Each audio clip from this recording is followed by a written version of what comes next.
So to start off, I just wanted to define what a miracle is. My favorite definition comes from C.S. Lewis, who said that, quote, I use the word miracle to mean an interference with nature by supernatural power. C.S. Lewis also says that, quote, it is therefore inaccurate to define a miracle as something that breaks the laws of nature. If God creates a miraculous spermatozoon in the body of a virgin, it does not proceed to break any laws. This definition doesn't really tell us a lot because we don't know what supernatural is, and so that would also have to be defined. Okay, so C.S. Lewis wants to further define miracle as not breaking the laws of nature because God's doing it. So does that mean that any time God messes about with the universe at all, that therefore means that event is a miracle? So the creation of the universe is a miracle, creation of the stars and the planets and all animal life and fish and birds and humans and everything else, all of that's a miracle. I mean, at what point could you really say anything wasn't a miracle? If where does God's intervention stop? Like, does it not have its hand in everything? Like, how would you tell a non-miracle from a miracle?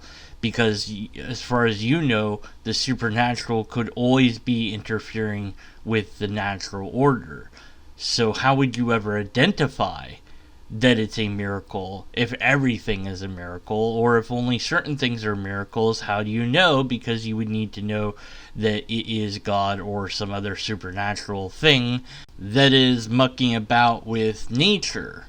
So if you can't tell a miracle apart from anything else, because everything is a miracle, and you can't tell when God is interfering with nature to then call that a miracle, then how could you ever possibly hope to identify a miracle, let alone God or the supernatural for that matter? Dr. Peter Kreeft and Friar Ronald T. Kelly also lay down a great syllogism for the argument for miracles. A miracle is an event whose only adequate explanation is the extraordinary and direct intervention of God. There are numerous well-attested miracles. Therefore, there are numerous events whose only adequate explanation is the extraordinary and direct intervention of God. And now I have to complain about this broken syllogism. Okay, first of all, why can't you just make the number 3 into the letter C and put a P before 1 and a P before 2? Is it really that hard? There, I fixed it. Okay, so first of all, your own definition cannot be used for this argument that you picked because you define miracle as a interference with nature by supernatural, not interference with nature just from God alone. So already your own definition doesn't work with this particular syllogism because your definition didn't say just God, it said supernatural, so that would include anything supernatural like angels or demons or devils or Satan or whatever. Anyways, so all it's doing is just asserting that there is a thing called a miracle and that the only explanation of it is God. And then it's saying that there's numerous well-attested miracles. Well, oh man, stop the presses. I didn't know that there was well-attested miracles. I mean, not demonstrably demonstrated in some sort of controlled environment with experimentation, but people have said that there are miracles. Well, I mean, checkmate everybody that doesn't believe in miracles. So we have a bald assertion that this is what the word miracle means. This is improper because this really should be a definition, not a premise. Then we have the second premise, which is an appeal to meaningless statistics, an appeal to majority, I guess.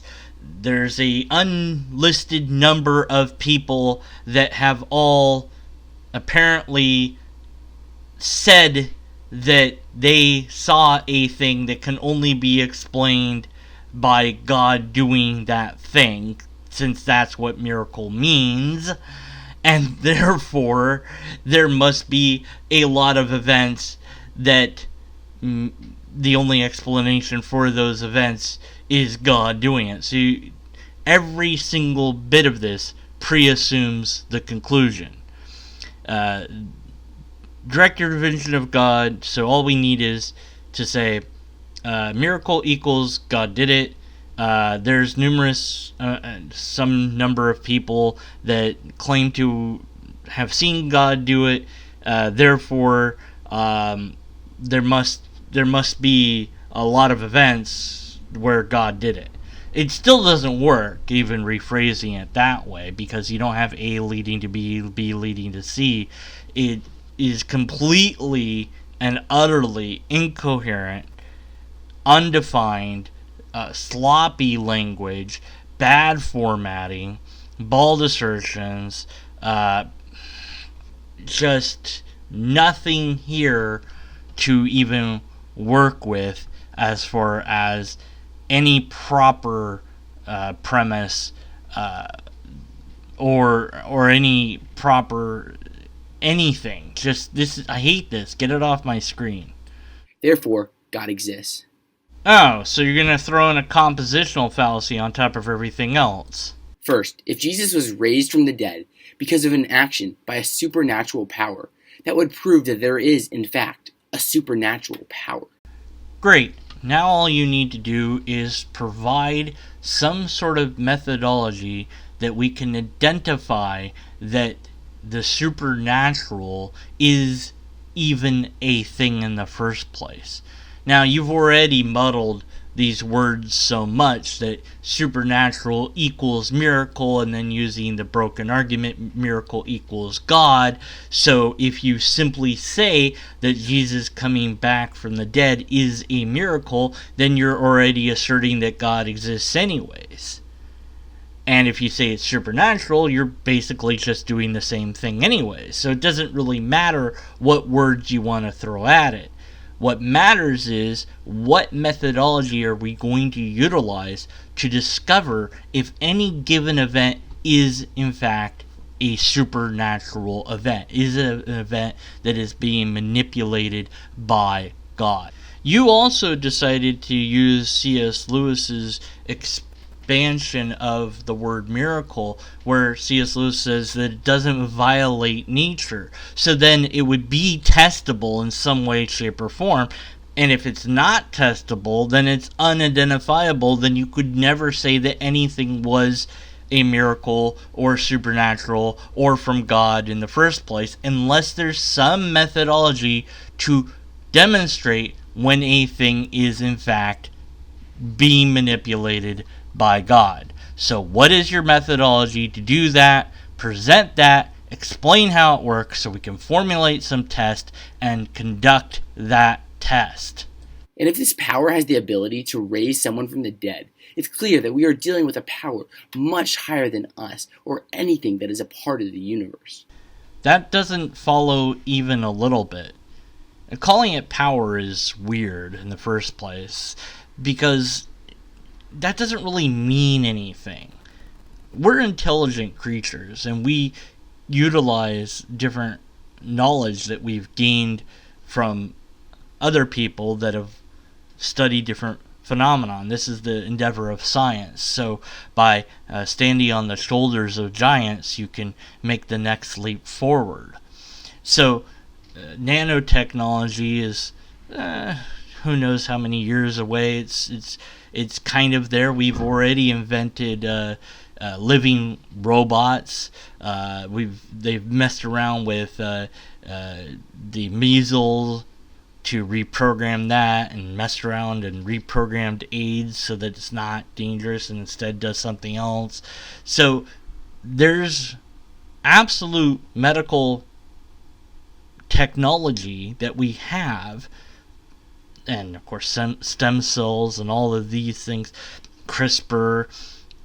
There are advancements within medicine that are bringing us awfully close to being able to prolong life, extend life, and maybe even bring back somebody from death if we were to act quickly enough, and to have all this technology at our disposal all at the same time.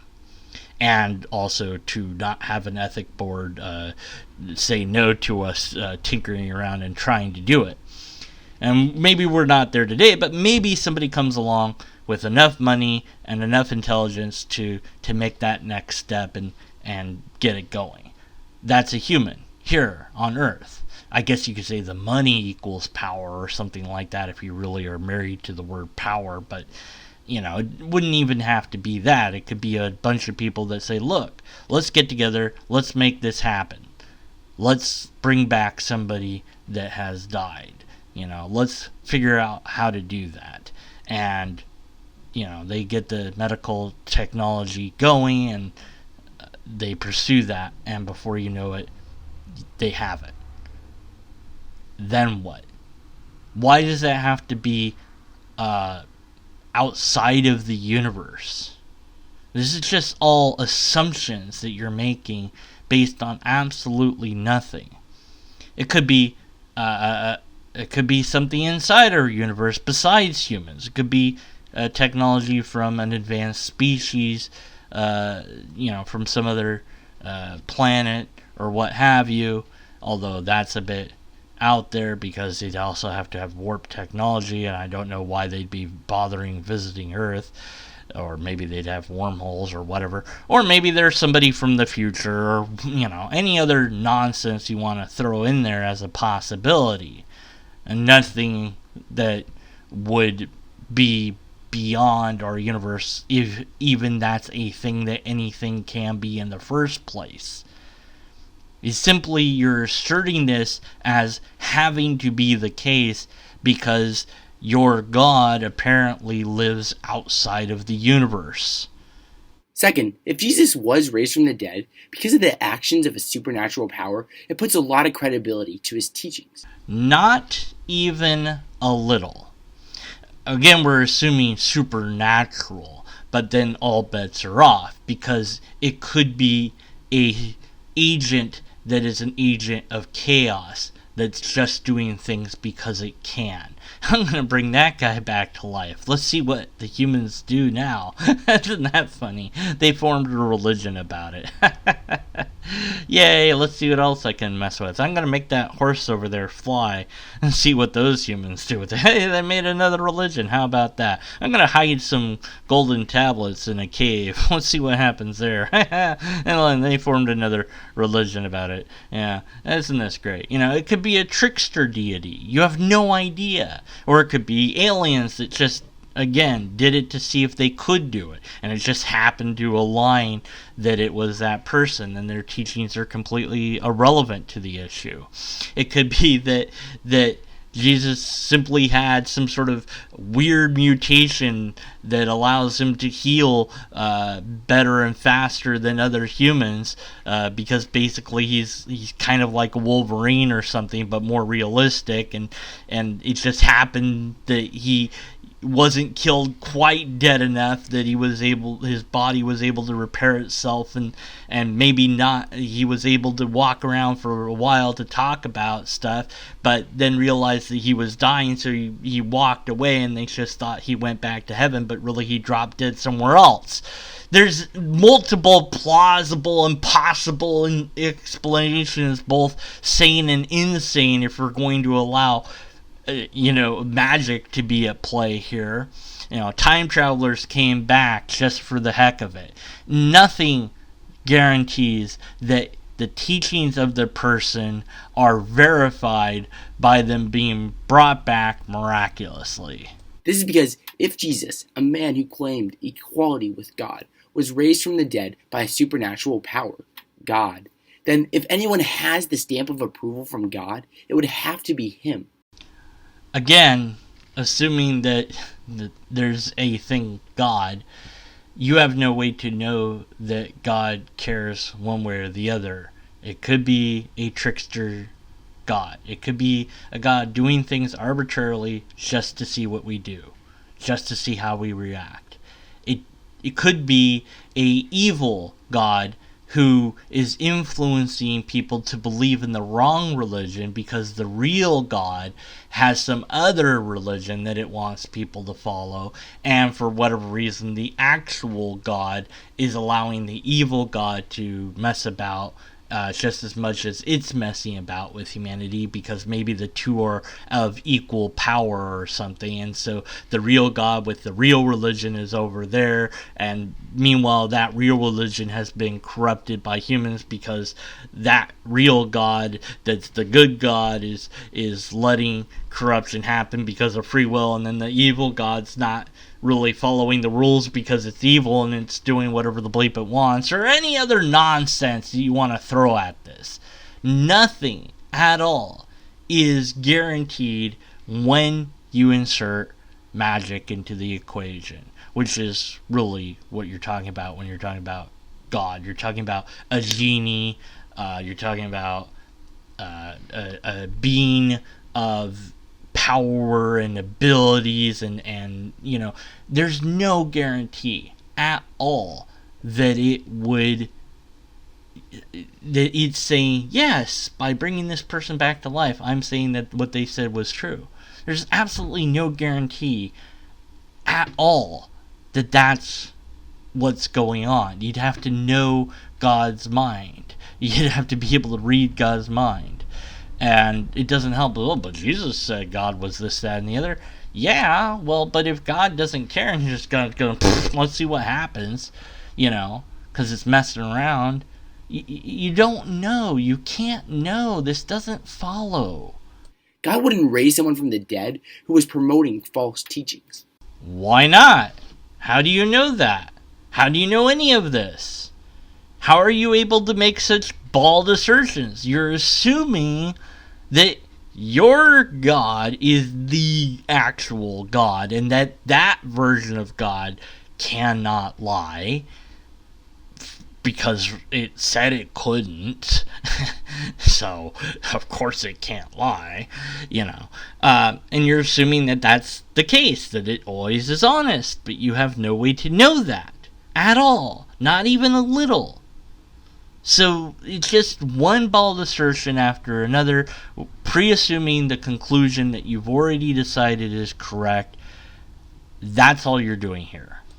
Most proponents of miracles don't believe that's how miracles work. Stephen just makes a claim here and doesn't back it up with any sort of evidence. If you're going to make a claim like Stephen does, you have to provide evidence.